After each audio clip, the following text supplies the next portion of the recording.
to view situations from the customer's point of view. When you're in your parking lot, is there a dirty diaper in the parking lot that nobody wanted to pick up? Are there weeds in your beds as they're walking to the front door? Are the windows dirty? What does that customer's eye see? What do they see when they walk into the treatment areas? Is there a storage closet that the doors are broken and hanging open, or one door is missing and you can see what's inside? How much would it cost to fix that door or replace that cabinet? Maybe that's a 2025 goal. Consider giving up the need to be right. That's a tough one. And allow the customer to always be right.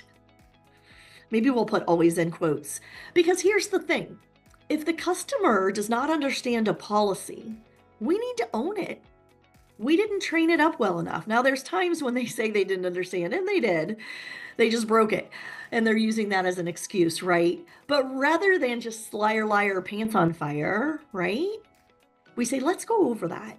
I apologize that you didn't get it the first time, and I want to make sure I'm going to own that as my fault, and we're going to make sure that you understand it now. And allow that to only happen once, right? You're going to train it up, and you're going to accept that you were wrong, regardless if you believe you were wrong. You're going to make the customer right, but then you're going to make sure that they're trained up and they completely understand this time. Imagine the change in that customer's experience versus a negative review. Now, I do understand this customer can consistently be complaining, but the way to hold them to the highest standard is to make sure you look them in the eye and you train them up and you have them repeat back the agreement, whatever the policy is, whatever the misunderstanding, you have them repeat back. And when you know it's the parents going to find another policy that they don't agree with or another way that you're wrong, you need to learn how to deal with that difficult parent in a way that's very gracious. They usually come around or leave. So let's not pick that one-off parent to keep holding that standard to. Let's talk about the majority of our customers and make sure that we can hold them to the best customer service experience. Listen for the question behind the question. I loved that quote. Listen for the question behind the question.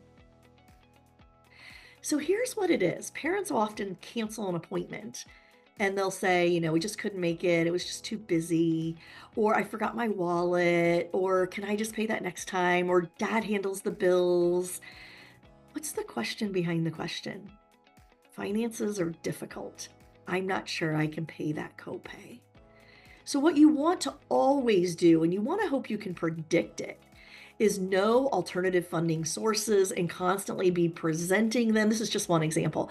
Constantly be presenting them to your families before they've had to kind of be vulnerable and share in an indirect way that finances are a challenge for them right now.